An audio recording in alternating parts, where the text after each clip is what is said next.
మహోన్నతుడైన మా తండ్రి, దేవ పరిశుద్ధుడా, మమ్మల్ని ప్రేమించి మాకు ఇచ్చిన ఈ గొప్ప అవకాశాన్ని బట్టి మీకు కృతజ్ఞత. ఈ సమయంలో మీ గ్రంథంలో ఉన్న సంగతులను మేము ఆలోచిస్తుండగా మీరే తోడు నీడగా ఉండి ప్రతిదీ మీకు అనుకూలంగా మీ చిత్తానుసారంగా మేము ఆలోచిస్తూ క్రమమైన పద్ధతిలో తండ్రి మీ గ్రంథంలో ఉన్న సంగతులను మీ మనసును మేము ఆలోచించేలా మాకు సహాయతను అందిస్తారని ఆశిస్తూ ప్రతి విషయంలో మీ కృతజ్ఞతాస్తుతులు చెల్లించుతూ క్రీస్తు వారి పేరట ఈ ప్రార్థన అడిగి వేడుకుంటున్నాం తండ్రి, ఆమేన్. గత కొన్ని రోజులుగా మనము బాప్తిస్మను గురించిన సంగతులను, బాప్తిస్మము తీసుకోవాలి అనుకున్న ప్రతి ఒక్కరికి, అలాగే తీసుకున్న వారు ఎవరైనా ఉంటే క్రమంగా తీసుకోకపోతే తెలుసుకున్న తర్వాత ఖచ్చితంగా వారు బాప్తిస్మం తీసుకొని క్రీస్తు యొక్క సంఘములోనికి ప్రవేశించే గొప్ప అవకాశాన్ని తండ్రి అయిన దేవుడు మనకిచ్చాడు. ఎందుకంటే మనలో చాలామంది పెళ్లి కోసం బాప్తిస్మం తీసుకున్న వాళ్ళు ఉన్నారు కదండి, ఏదో తెలిసి తెలియని ఆలోచనలో తీసుకున్న వారు ఉన్నారు కదా. ఇలాంటి రీజన్స్ తండ్రి అయిన దేవుడు బాప్తిస్మ విషయంలో ఏమాత్రం కూడా పరిగణించదు.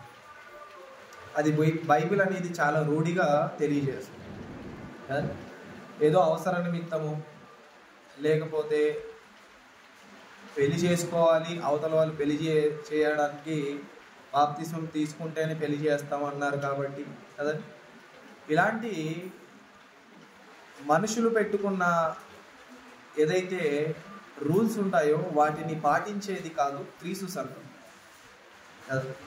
క్రీస్తు సంఘం అనేది ఏంటి అంటే దేవుడు ఏదైతే చెప్పాడో అది మాత్రమే చేసేది.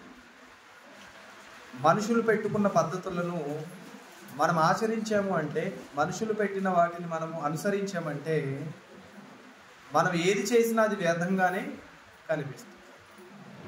మత్తయి సువార్త 15వ అధ్యాయము, మత్తయి సువార్త 15వ అధ్యాయము 9వ వచనంలో ఒక విషయాన్ని తెలియజేస్తాను.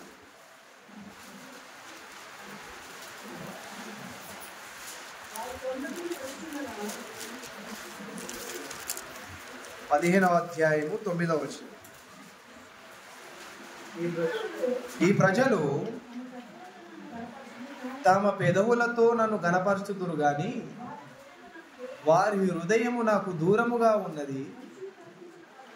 మనుషులు కల్పించిన పద్ధతులు దైవోపదేశములని బోధించుచు వారు నన్ను ఎలా ఆరాధిస్తున్నారంట? వ్యర్థముగా ఆరాధిస్తున్నారు అని యెషయా మిమ్మును గూర్చి ప్రవచించిన మాట సరియే అని వారితో చెప్పాడు. అండి, యెషయా గారు ఎవరు? యేసుక్రీస్తు వారు రాక ఒక 5-6 సంవత్సరాల క్రితమే, 100 క్రితమే ఆయన వచ్చిన వాడైతే అప్పుడే వీరిని గూర్చిన ఒక ప్రవచన ఏమని, ఇదిగో మీరు వ్యర్థముగా నన్ను ఆరాధిస్తారు. ఏంటి? జనులు నన్ను వ్యర్థముగా ఆరాధించు కాలము వచ్చుచున్నది. ఆయన ఏదైతే ప్రవచనం చెప్పాడో అది వాస్తవంగా జరిగింది కాబట్టి యేసుక్రీస్తు వారు అది గమనించి, ఇదిగోండి మీరు ఇది ఏదైతే ఆరాధిస్తున్నారో అది వ్యర్థమైన ఆరాధన. ఎందుకంటే మనుషులు కల్పించిన మాటలను, పద్ధతులను మీరు దైవోపదేశములుగా భావించి దాన్ని జరిగించడం వలన అది వ్యర్థమైన ఆరాధనగా ఆయన పరిగణిస్తున్నాడు కదా. వాస్తవానికి ఆరాధనకు బాప్తిస్మానికి చాలా సంబంధం. ఏంటి? ఆరాధనకు బాప్తిస్మానికి చాలా సంబంధం ఉంది. ఎందుకంటే బాప్తిస్మము తీసుకున్న తర్వాతే పరిశుద్ధాత్మ దేవుడు అనే వరాన్ని మనము సంపాదించు. ఆరాధనలో ఎవరెవరు ఉండాలి అంటే సత్యమైన యేసుక్రీస్తు వారు ఉండాలి, ఆత్మ అయిన పరిశుద్ధాత్మ దేవుడు ఉండాలి. అందుకే చెప్పాడు కదా, నేను ఆత్మ గనుక నన్ను ఆరాధించువారు ఆత్మతోనూ సత్యముతోనూ ఆరాధించాలి. అంటే ఇప్పుడు ఆరాధనకు బాప్తిస్మానికి సంబంధం ఉందా లేదా? ఉంది. మనము క్రమంగా బాప్తిస్మం తీసుకోలేదనుకోండి, ఇక ఏది చేసినా క్రమంగా ఉండదు. మనం పాటలు పాడినా అది క్రమంగా ఉండదు కదండి, ఆయనకు మహిమకరంగా ఉండదు. మనం ఎంత ఆరాధించినా, అనగా బల్లలో ఎంత పాలు పొందినా మనము అది ఆయనకు ఇష్టంగా ఉండదు. ఏది చేసినా ఆయన దాన్ని పట్టించుకోడు, ఎందుకంటే వ్యర్థంగా అయిపోతుంది. అది వ్యర్థం ఎప్పుడైపోతుంది అంటే, మనం ఎప్పుడైతే క్రమముగా బాప్తిస్మం తీసుకోలేదో. కాబట్టి ఇవన్నీ తెలియజేయడానికి గల కారణం ఏంటంటే, మనం చేసిన పొరపాట్లను సరిదిద్దుకోవడానికి. ఆవేశంలో మనం బాప్తిస్మం తీసుకోవడం వలన రక్షణ అనేది రాదు. ఆలోచనతో బాప్తిస్మం తీసుకోవాలి. ఎవరో చెప్పారు కదా అని బాప్తిస్మం తీసుకుంటే మనకు రక్షణ కలగదు. ఏదో పెళ్లి విషయంలో బాప్తిస్మం తీసుకున్నామా అంటే అది ఏమాత్రం కూడా లెక్కలోనికే రాదు. ఎందుకంటే ఆయన చెప్పిన నియమ ప్రకారంగానే బాప్తిస్మం అనేది ఇవ్వాలి. అందుకే ఇవన్నీ తెలుసుకున్న తర్వాత మనము సరిదిద్దుకోవాల్సినవి సరిదిద్దుకోవాలి. ఈ క్రమంలోనే దేవుని రాజ్యమును గూర్చి, యేసుక్రీస్తు వారి నామాన్ని గూర్చి ఎవరైతే చెబుతారో వారు అపోస్తలుల బోధను అనుసరించిన వారిగా మనకు కనిపిస్తారు.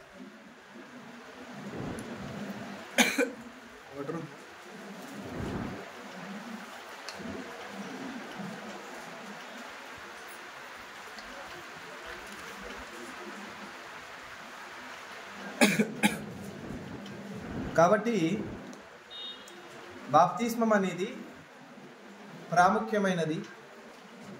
అది తీసుకుంటున్నప్పుడు మనము చాలా జాగ్రత్త వహించాల్సిన అవసరత మనకు. ఇక క్రమంలోనే దేవుని గూర్చిన సత్యము, మానవుని గూర్చిన సత్యం, పరిశుద్ధాత్మ దేవుని గూర్చిన సత్యం, అలాగే మానవ పతనం గూర్చి మనం ఆలోచిస్తాం. మానవుడు ఏ స్థితిలో ఉండిపోయాడో, ఎలాంటి పరిస్థితులలో పాపపు స్థితిలోనికి వెళ్ళిపోతున్నాడో, అలాగే ఎలాంటి కారణము చేత మరణపు స్థితిలోనికి వెళ్ళిపోతున్నాడో, ఇవన్నీ కూడా మనకు తెలియవలసిన అవసరత ఉంది. ఎందుకంటే మనం ఏ పొజిషన్లో ఉన్నామో మనకు తెలియకపోతే మనుషులు పెట్టిన పద్ధతులే దైవోపదేశములుగా మనం భావించి ఏం చేస్తాము? వ్యర్థమైన ఆరాధనే చేస్తాం. అందుకే మనుషులకు ఎప్పుడు కూడా మనం అవకాశం ఇవ్వకూడదు. సత్యవాక్యం ఉన్నప్పుడు సత్యవాక్యానికి మనము అవకాశం ఇవ్వాలి. ఒకవేళ ఆ విధంగా మనం అవకాశం ఇవ్వలేదు అంటే దేవుడు దాన్ని ఏమాత్రం కూడా అంగీకరించడానికి సిద్ధంగా ఉన్నాడు. మానవుడు పతనపు స్థితిలోనికి వెళ్ళిపోవడానికి గల కారణం శరీరాశ, నేత్రాశ, జీవగుణం. వీటి వలన తండ్రి అయిన దేవునికి మనమందరము దూరం అయిపోయిన స్థితిలో ఉంటే మనలను ఆయన కుమారులుగా స్వీకరించడానికి, తన సొంతైన ప్రజలుగా చేసుకోవడానికి ఆయన వేసుకున్న ప్రణాళికలు చిన్నవిగా, చాలా గొప్ప ప్రణాళికలు మన పట్ల వేసుకున్నాడు ఆయన. ఇంతకుముందు నేను చెప్పాను అనుకుంటా, అనాది కాలంలో తండ్రి అయిన దేవుడు వేసుకున్న ప్రణాళికలలో 5 ప్రాముఖ్యమైన అంశాలు చెప్పానా? ఒకటి క్రీస్తు బలి, రెండవది అపోస్తలుల బోధ, మూడవది క్రీస్తు సంఘము, నాలుగవది దత్తపుత్రత్వము, ఐదవది క్రీస్తు సారూప్యంలో మనం ఉండడం. క్రీస్తు సారూప్యము అంటే దైవత్వంలో సర్వపరిపూర్ణత. క్రీస్తు సారూప్యం అంటే దైవత్వంలో సర్వపరిపూర్ణత కలిగి ఉండడం. ఇప్పుడు మనము పతనపు స్థితిలో ఉన్నాము కాబట్టి తండ్రి అయిన దేవుడు ఆలోచించి మనము ఆ పతనపు స్థితిలో నుండి బయటపడాలి అని ఒక ఆలోచనతో ఆయన క్రీస్తు బలిని ఆయన నియమించాడు. అయితే కిందటి వారంలో మనం తెలుసుకున్నది ఆజ్ఞ అతిక్రమమే పాపము, ఆజ్ఞను ఎందుకు అతిక్రమిస్తున్నామంటే దురాశ. ఆ దురాశ అనేది మనలో పుట్టడానికి గల కారణమే శరీరాశ, నేత్రాశ, జీవం. దీనికి ఎగ్జాంపుల్గా మనము ఆదమ వారి దగ్గరికి వెళ్ళి ఆలోచించాము. వారు శరీరాశకు, నేత్రాశకు, జీవపు డంబానికి ఏ విధంగా అవకాశం ఇచ్చి దేవునికి దూరం అయిపోయారు. పరిశుద్ధంగా ఉన్న వారిలో అపవిత్రత అనేది వచ్చేసింది. భయం లేని వారిలో భయం అనేది వచ్చేసింది కదా. కల్మషం లేని వారిలో కల్మషము వచ్చేసింది. దానికి గల కారణమే ఏంటి అంటే దేవుడు ఒక ఆజ్ఞ పెట్టాడు, ఆ ఆజ్ఞను వారు మీరారు. ఆ ఆజ్ఞను మీరడానికి గల కారణమే దురాశ. మనది కాని దాని కొరకు వారు ఆశపడ్డారు. అన్ని చెట్ల ఫలాలు ఉన్నాయి, వాటిని అన్నిటిని తిని వారు ప్రశాంతంగా ఉండొచ్చు. కానీ ఏదైతే వద్దు అన్నారో దాని మీద వారి దృష్టి అనేది ఏమైంది, వెళ్ళింది. అపవాది ఎప్పుడైతే చెప్పాడో, చెప్పినప్పటి నుండి దాన్ని చూసిన ప్రతిసారి అది అందంగా, రమ్యంగా కనిపించడం మొదలైంది. దాన్ని చూసిన ప్రతిసారి తినాలి తినాలి అనే కోరిక పుట్టడం.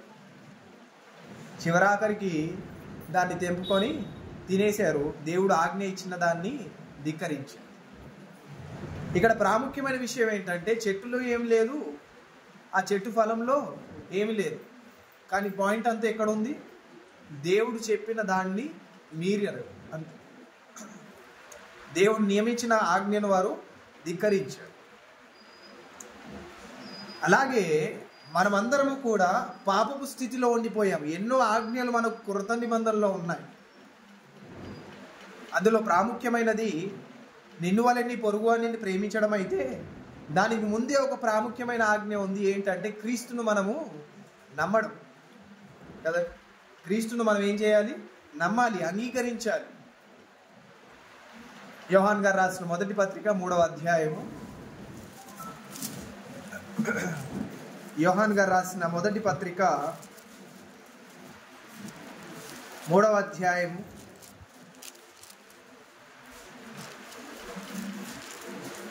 23వ వచనంలో మాట మనకు కనిపిస్తుంది.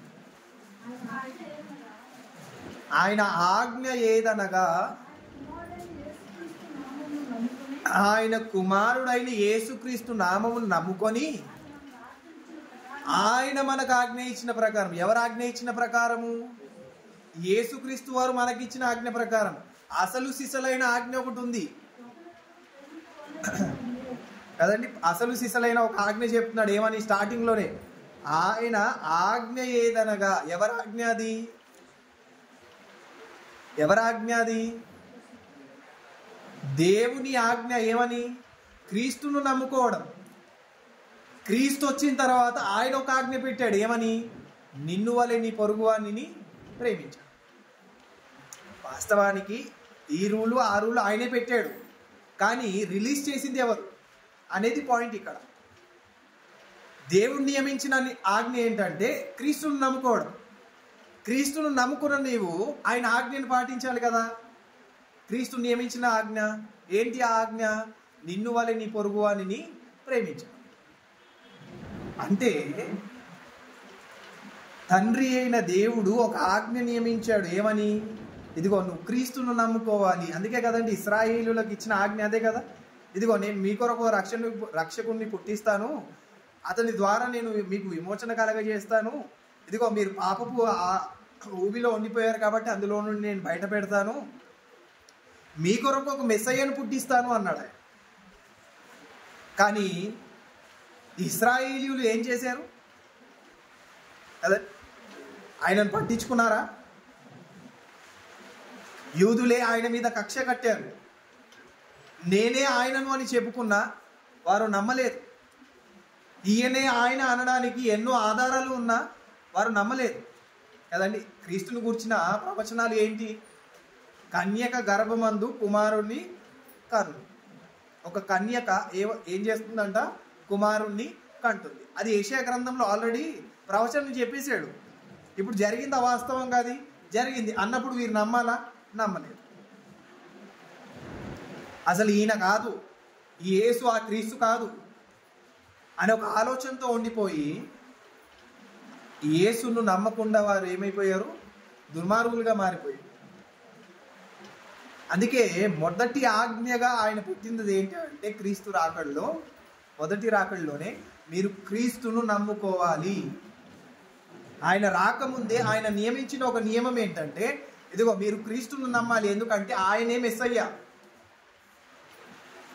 ఈ యేసుగా పిలువబడుతున్న ఆయన ఎవరు? క్రీస్తు. అందుకే చెప్తాడు కదండి, ఈ యేసును క్రీస్తు అని మీరు నమ్మితే అప్పుడు ఆయన మిమ్మల్ని అంగీకరిస్తాడు. అపోస్తుల కార్యములు 2వ అధ్యాయంలో, అపోస్తుల కార్యములు 2వ అధ్యాయము పౌలు గారి యొక్క ప్రసంగంలో అక్కడ ఆయన ఇంటెన్షన్ చెప్తున్నాడు. ఆయన 36వ వచనం, మీరు సిలువ వేసిన ఈ యేసునే దేవుడు ప్రభువుగాను క్రీస్తుగాను నియమించారు కదండి. అంటే అప్పటి వరకు ఏం చేయలేదు, మీరు ఈ యేసును క్రీస్తుగా అంగీకరించలేదు. ఇశ్రాయేలీయులలో ఉన్న ఒక పొరపాటు ఏంటంటే యేసును క్రీస్తుగా అంగీకరించకపోవడం.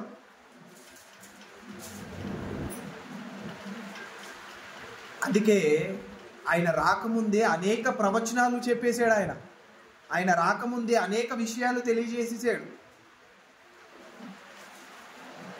కానీ వీరు నమ్మలేదు.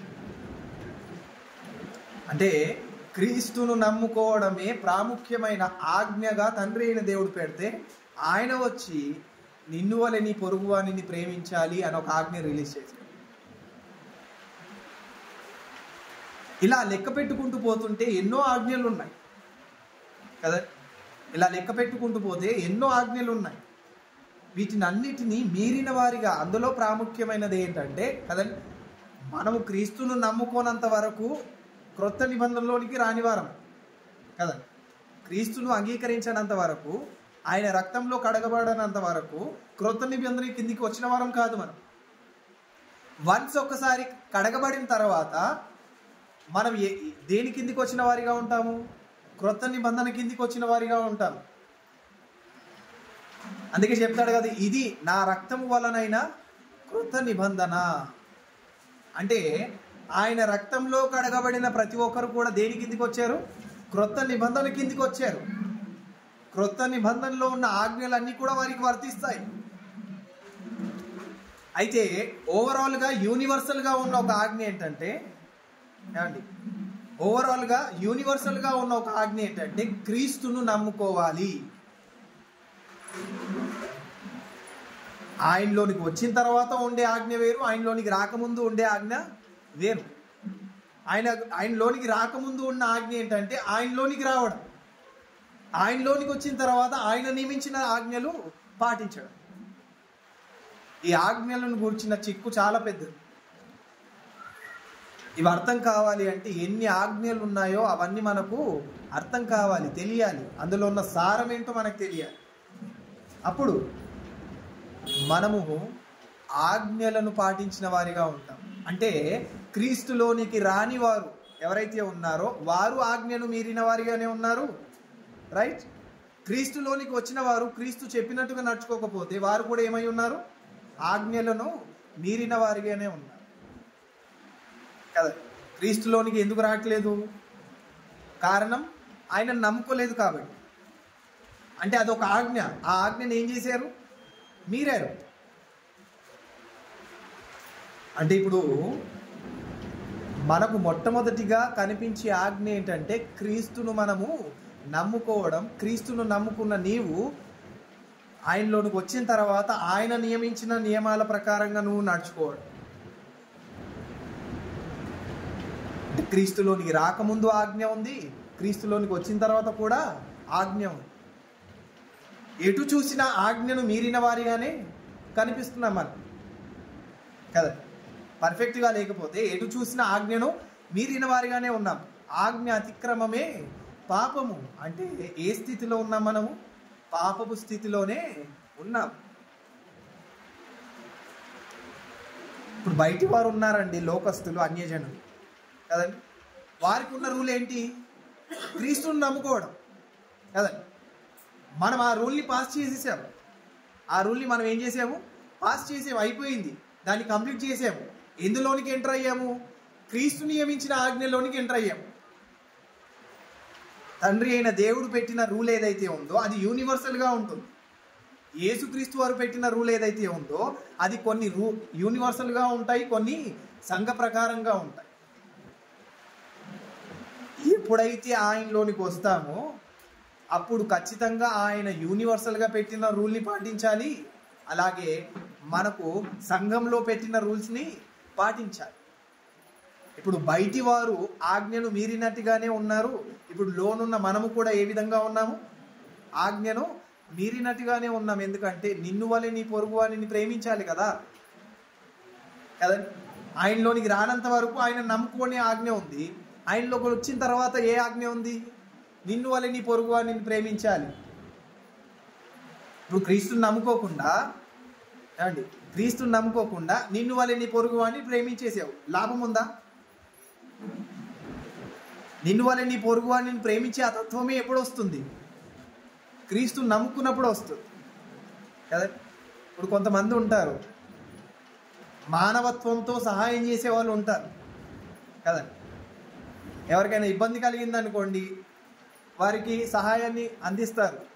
ఇప్పుడు ఇవన్నీ కూడా ఏంటి? ప్రేమించడం, సాటి మనిషికి సహాయం చేయడం, ఇవన్నీ కూడా ప్రేమ లక్షణాల్లోకి వస్తాయి. అయినంత మాత్రాన వారు ప్రేమ కలిగినట్ట కదా, అది పరిపూర్ణమైన ప్రేమ కాదు. ఇంతకుముందు చెప్పాను, లాస్ట్ వీకే చెప్పాను అనుకుంటా. ప్రేమల్లో 3 రకాలు ఉన్నాయి. ఒకటి వ్యామోహంతో కోరికలు తీర్చుకోవాలని ఒక ఆలోచనతో ఉండి ప్రేమ అన్న ఒక పేరుని వారు తగిలించుకున్నవారు. మరొకటి అవసర నిమిత్తము ప్రేమించేవారు కదండి, అవసర నిమిత్తం ప్రేమించేవారు, అదొక ప్రేమ. కానీ పరిపూర్ణమైన ప్రేమ ఏది అంటే అగాపే.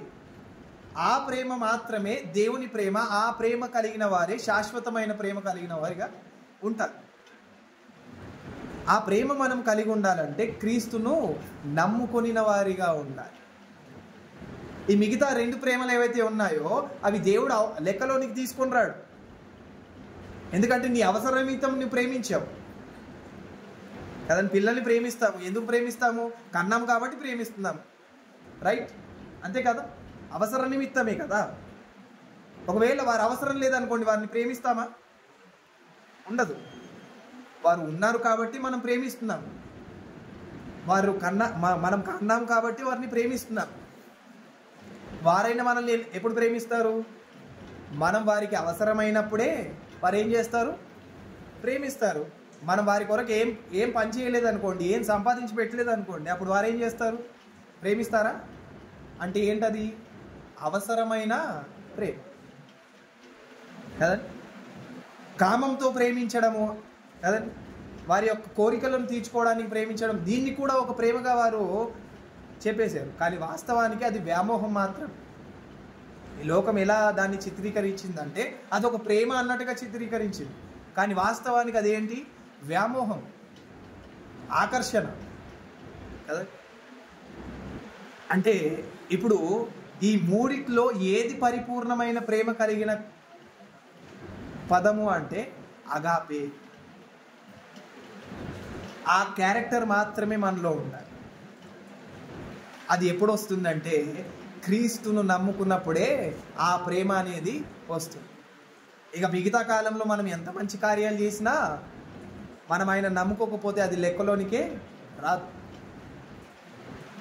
కాబట్టి ఆజ్ఞల్లో ఇన్ని ఆజ్ఞలు ఉన్నప్పుడు ఈ ఆజ్ఞల్లో ఏదో ఒక ఆజ్ఞలో మనం ఏమైపోతాం? మిస్ అయిపోతాం. అప్పుడు మనం ఎన్ని ఆజ్ఞలను మనం పాటించినా ఒక ఆజ్ఞ మిస్ అయిపోయినా మనం పాపపు స్థితిలోనే ఉన్నాం. అందుకే పౌలు గారు చెబుతూ, అందరూ పాపము చేసి దేవుడు అనుగ్రహించు మహిమను పొందలేకపోతున్నారు. రోమీయులకు రాసిన పత్రిక 3వ అధ్యాయం 23వ వచనంలో చెప్తారు. రోమీయులకు రాసిన పత్రిక 3వ అధ్యాయం 23వ వచనం, ఏ భేదమును లేదు, అందరూ పాపము చేసి దేవుడు అనుగ్రహించు మహిమను పొందలేకపోతున్నారు కదండి. ఏ భేదమును లేదంట. భేదం లేదంటే ఏ ఉద్దేశంతో చెప్తున్నాడు ఆయన కదండి. ఇందులో క్రీస్తు దేశస్థుడని లేదు కదండి, యూదుడని లేదు, అన్యుడని లేదు, గొప్పవారని లేదు, పేదవారని లేదు, స్వతంత్రులని లేదు, అలాగని బాధితులుగా ఉన్నవారు లేదు, ఎవరు లేదు. స్త్రీ అని లేదు, పురుషుడని లేదు. అందరూ కూడా ఎలా ఉన్నారంట? పాపము చేసి దేవుడు అనుగ్రహించి మహిమను పొందుకోలేకపోతున్నారు. పై మాటలు చెప్తాడు ఏమని అంటే, నీతిమంతుడు లేడు, ఒక్కడునూ లేడు, అందరూ పాపం చేసిన వారిగానే ఉన్నారు. అసలు మనం అందరము పాపం చేసిన స్థితి ఎందుకు వచ్చింది అంటే ఆజ్ఞాతిక్రమించడం. కానీ చాలామంది అనుకున్న విషయం ఏంటంటే, మనం పుట్టుక నుండే ఏ విధంగా పుట్టాము? పాపపు జీవితాన్ని మనం పొందుకొని పుట్టాము. మన జన్మ ఏంటి? జన్మ పాపం అనే థియరీని తీసుకొని వచ్చి ముందు పెట్టింది. మనం పుట్టడమే మన జన్మ ఎలా ఉందంట? పాపంగా ఉంది. పాపంతోనే మనం జన్మించాము అని ఒక ఆలోచన తీసుకొని వచ్చారు. కానీ వాస్తవానికి బైబిల్ ఆ విధంగా ఎక్కడ కూడా చెప్పలేదు. వారు అపార్థం చేసుకున్న ఒక విషయం ఏంటంటే, కీర్తన గ్రంథం 51వ అధ్యాయము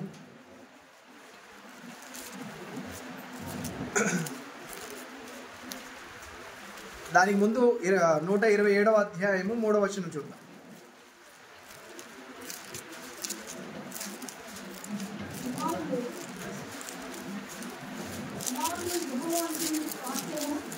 నూట 27వ అధ్యాయము కీర్తన 3వ వచనం. కుమారులు యెహోవా ఇచ్చు స్వాస్థ్యము, గర్భఫలము ఆయన ఇచ్చు బహుమానమే.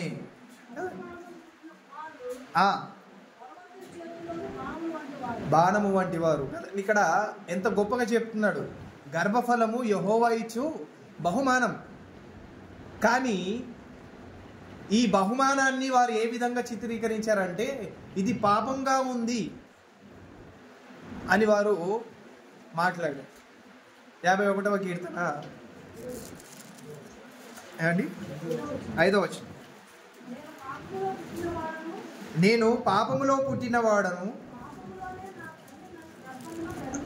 పాపములోనే నా తల్లి నన్ను గర్భము ధరించేను. కదండి, ఏమని చెప్తున్నాడు ఇక్కడ దావీదు గారు? పాపములోనే నా తల్లి నన్ను గర్భము ధరించాను. కానీ దీన్ని ఎలా అర్థం చేసుకున్నారంటే, పాపముతోనే నా తల్లి గర్భము ధరించి, నేను పాపంగానే పుట్టాను, నా జన్మ ఎలా ఉంది? పాపంగా ఉంది, నాకు జన్మ పాపం ఉంది, జన్మించడంలోనే పాపం ఉంది అని చిత్రీకరించు. కానీ వాస్తవానికి అక్కడ దావీదు గారి యొక్క ఇంటెన్షన్ ఏంటి? ఆయన ఇంటెన్షన్ ఏంటి అక్కడ? నేను ఏదైతే గర్భంలోనికి వెళ్ళానో, ఆ గర్భంలోనికి వెళ్ళినప్పుడు నా తల్లి ఈ పాపపు లోకంలోనే నన్ను ఏం చేసింది? కనింది. నేను పాపపు ఈ లోకంలోనే కనబడ్డాను. నా తల్లి గర్భంలో నుండి నేను ఎలా బయటికి వచ్చానంటే, ఇదిగో ఈ లోకంలో ఉన్న పాపమును బట్టి నేను బయటికి వచ్చాను. అంతేకాని నాలో పాపము లేదు. మరొకసారి చదువుదాం మాట. నేను పాపములో పుట్టినవాడను, పాపములోనే నా తల్లి నన్ను గర్భము ధరించాను. కదండి, పాపములోనే అనగా లోకం అనే ఈ పాపములోనే ఆ తల్లి ఏమైందంట? గర్భవతి అయ్యింది. ఆ తల్లి గర్భంలో నేను పడినప్పుడు ఈ లోకంలో ఏముంది? పాపం ఉంది. కానీ ఈ మాటను తీసుకొని వచ్చి ఏం చెప్పారు? జన్మ పాపం ఉంది. అరే, జన్మ పాపం ఎలా ఉంది అంటే, నీ తల్లిదండ్రులు చేసిన పాపం నీ మీదకి వచ్చేస్తుంది. వారు ఏదో ఇంకా అన్యజనుల దగ్గరికి వెళ్తే ఇంకా విచిత్రంగా మాట్లాడతారు. ఏదో జన్మలో నువ్వు పాపం చేసావు, అందుకే ఇలా పుట్టి కదా. అంటే బైబిల్ అనేది ఏం చెబుతుందో, ఏ ఉద్దేశంతో చెబుతుందో అనేది ఎవరికి అవసరం లేదు. మాట దొరికిందా దాన్ని అపార్థం చేసుకోవడం, మాట దొరికిందా దాన్ని వక్రీకరించడం. కానీ వాస్తవానికి మనం జన్మించినది పాపంతో కాదు.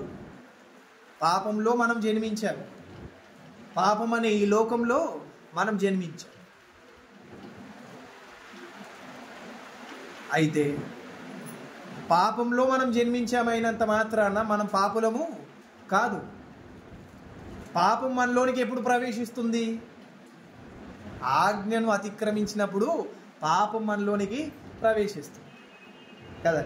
చిన్నప్పుడు మనకున్న ఆజ్ఞ ఒకటి, బాలుడిగా ఉన్నప్పుడే మనకు ఆజ్ఞ పెట్టాడు. ఏమని? బాలుడు నడవవలసిన త్రోవను వారికి నేర్పము. ఆజ్ఞ ఉందా లేదా?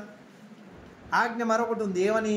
ఇదిగో వారు కూర్చున్నప్పుడును, పడుకున్నప్పుడును, లేచినప్పుడును ఏం చేయాలి? నన్ను గూర్చిన మాటలు తెలియజేయాలి. ఇది ఆజ్ఞ, చిన్నపిల్లలకి ఇచ్చిన ఆజ్ఞ. అదే చిన్నపిల్లలకి ఇచ్చిన ఆజ్ఞ ఏంటంటే, ఇదిగో పిల్లలారా, మీరు మీ తల్లిదండ్రులకు విధేయులై ప్రభువునందు ఏం చేయాలి? మీరు విధేయులై ఉండండి. ఎఫెసీయులకు రాసిన పత్రిక 6వ అధ్యాయం 1వ వచనం నుండి చెబుతూ కదండి, పిల్లలారా ప్రభువునందు మీ తల్లిదండ్రులకు మీరు ఏమై ఉండాలంట? విధేయులై ఉండుడి, ఇదియే ధర్మము అంటాడు అక్కడ.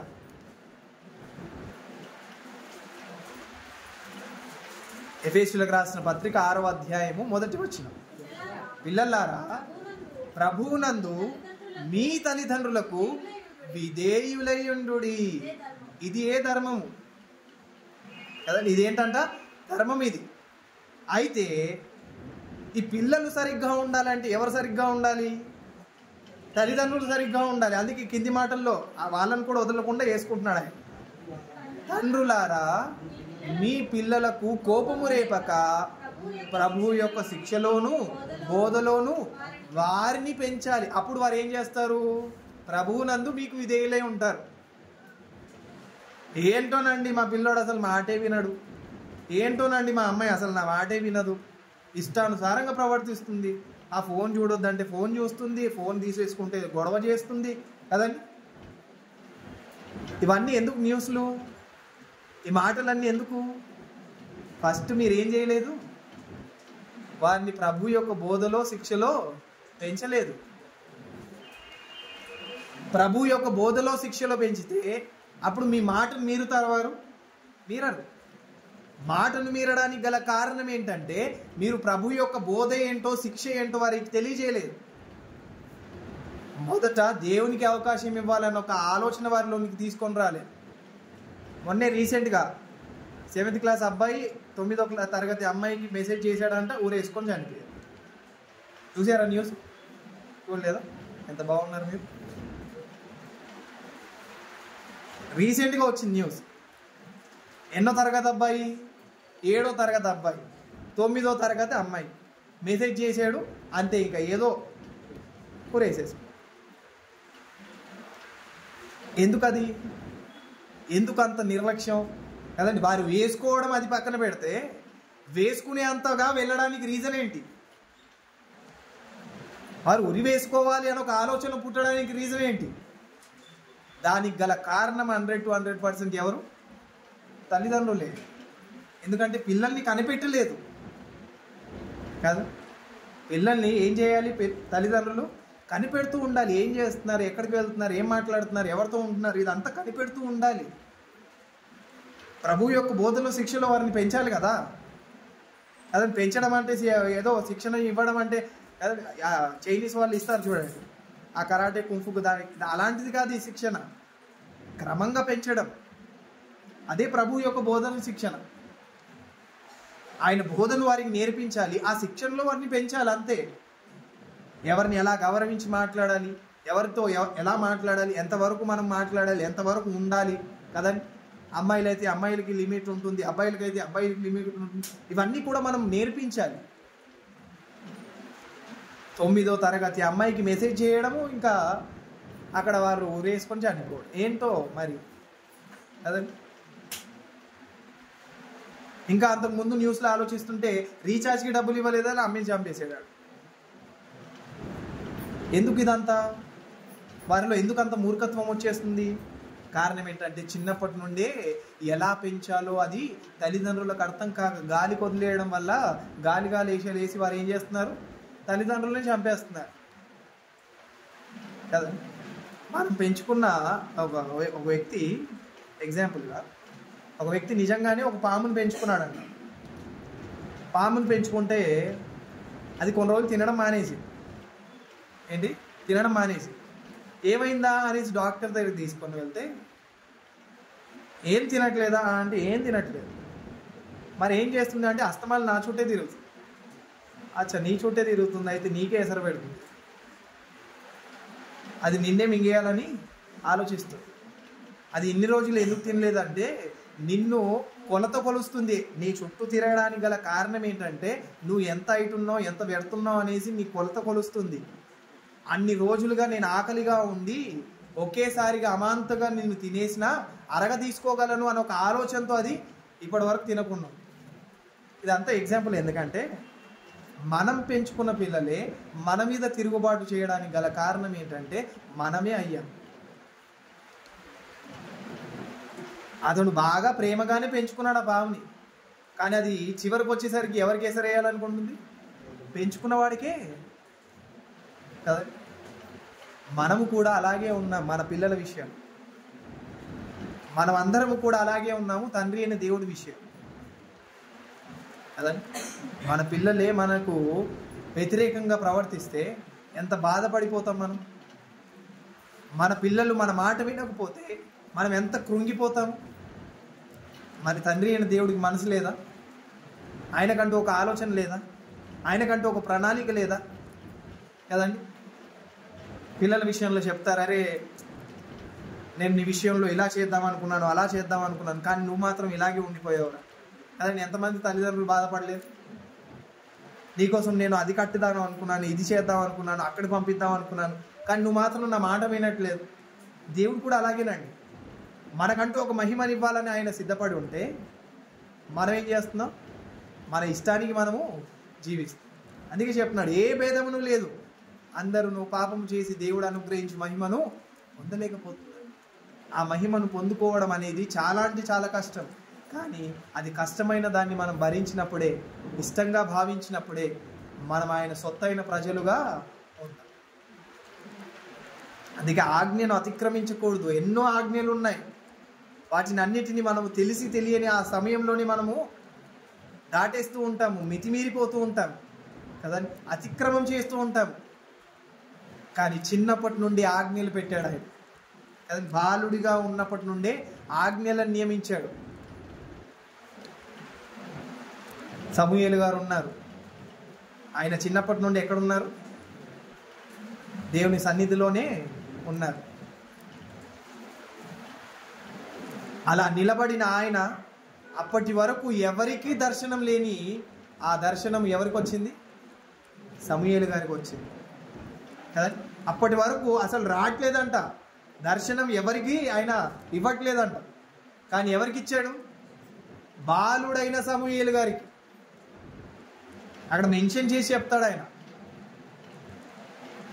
సమూయేలు మొదటి గ్రంథం 3వ అధ్యాయం 1వ వచనం నుండి.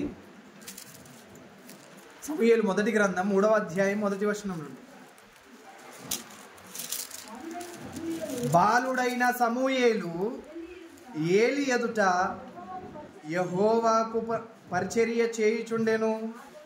ఆ దినములలో యెహోవా వాక్కు ప్రత్యక్షమగుట అరుదు. ప్రత్యక్షము లేదండి కదండి. ఎవరికి ఇంకా దర్శనం ఇవ్వట్లేదు ఆయన, ఎవరికి ప్రత్యక్షం అవ్వట్లేదు, ఎవరికి ఆయన వాక్యాన్ని చెప్పట్లేదు.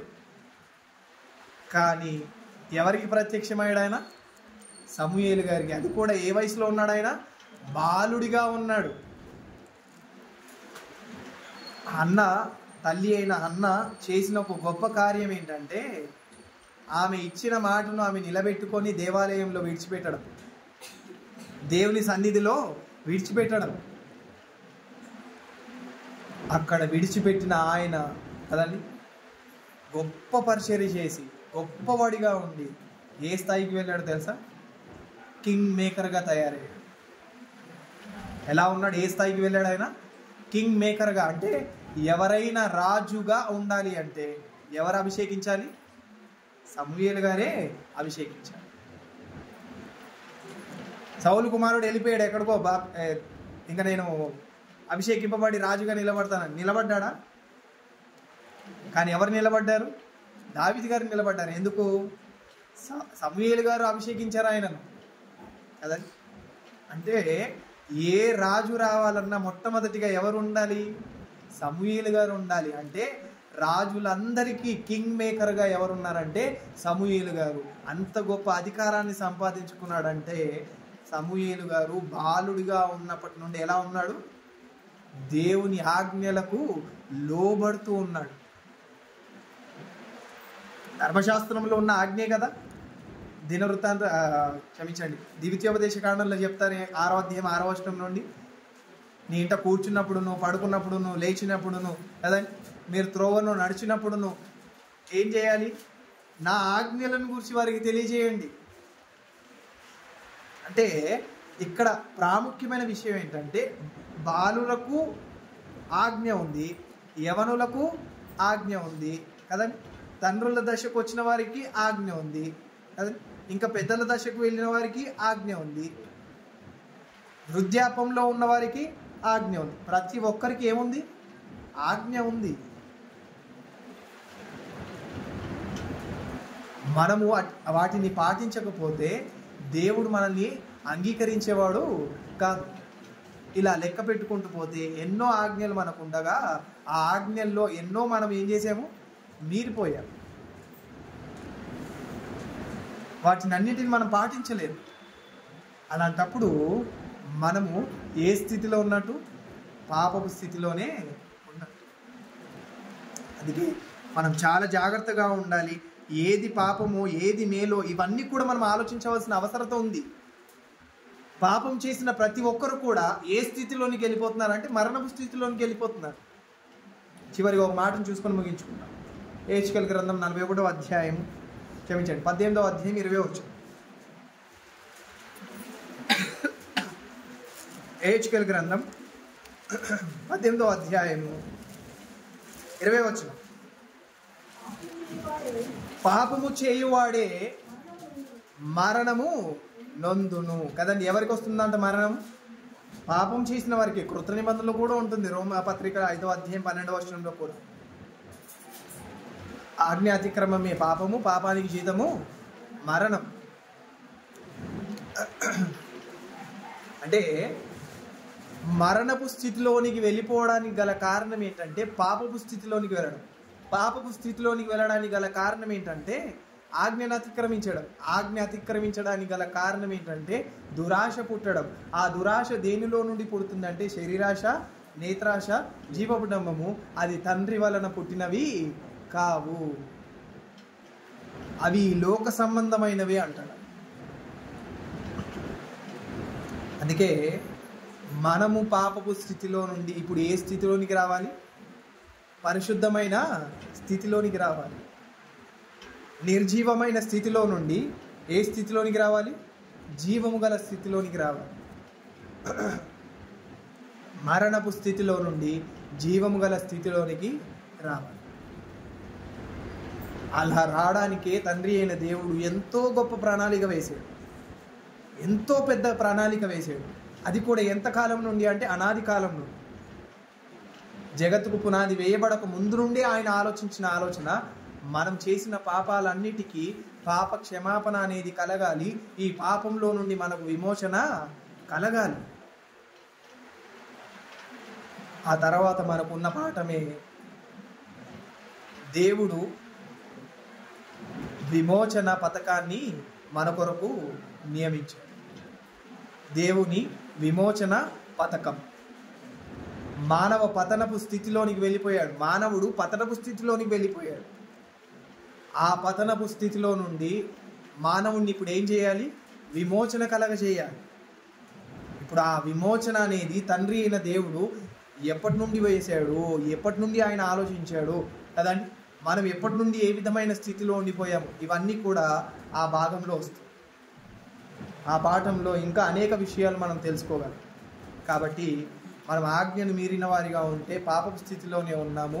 అలాగని మనము పాపముతో కన్నవారం పుట్టిన వారం కాదు, పాపముతో మనం జన్మించిన వారము కాదు. మనం పుట్టిన తర్వాతే పాపం చేసి అతిక్రమం చేసి పతనపు స్థితిలోనికి వెళ్ళిపోయి. కాబట్టి జాగ్రత్త పడదాం. మనం ఆయన నియమించిన ఆజ్ఞల ప్రకారంగా క్రమమైన పద్ధతిలో మనము బాప్తిస్మం ఇవ్వడం, తీసుకోవడం అనేది ఆయన పెట్టిన ఆజ్ఞ, నియమించిన పద్ధతి. ఆ ప్రకారంగా జీవించడానికి, ఉండడానికి మనం సిద్ధపడదాం. దేవుని విమోచన పథకం నెక్స్ట్ వారంలో మనం ఆలోచించడానికి ప్రయత్నం చేద్దాం. కళ్ళు మూసుకొని ప్రార్థన చేస్తాం. మహాపరిశుద్ధుడమైన మా కన్న తండ్రి, దేవ పరిశుద్ధుడా, మమ్మల్ని ప్రేమించి మాకు ఇచ్చిన అవకాశాన్ని బట్టి మీ కృతజ్ఞత తండ్రి. సమయంలో మానవుడు పతనపు స్థితిలోనికి వెళ్ళిపోవడానికి గల కారణం ఆజ్ఞను అతిక్రమించడము, పాపం చేయడము, పాపం వలన మరణాన్ని సంపాదించుకోవడము. పాపం చేసిన ప్రతి ఒక్కరు కూడా మరణాన్ని నొందుతారు తండ్రి. మరణపు స్థితిలో ఉన్న ప్రతి ఒక్కరు కూడా మీ చెంతకు రాలేరు అన్న విషయాన్ని కూడా మీ గ్రంథం ద్వారా తెలియజేశారు. అందును బట్టి మీ కృతజ్ఞత తండ్రి. మేము అన్ని విషయాల్లో జాగ్రత్త పడుతూ, మరి ముఖ్యంగా రక్షణ విషయంలో మేము నిర్లక్ష్యంగా ఉండకుండా, దాని విషయంలో ఆసక్తి కలిగి త్వరపడి మీరు అన్నట్టుగానే, మీరు నియమించిన ఆజ్ఞల ప్రకారంగానే మేము నడుచుకునేలా సాయం చేస్తారని ఆశిస్తూ, ప్రతి విషయంలో మీ కృతజ్ఞతాస్తుతులు చెల్లించుకుంటూ క్రీస్తు వారి పేరట ఈ ప్రార్థన అడిగి వేడుకుంటున్నాం తండ్రి. ఆమేన్. అందరికీ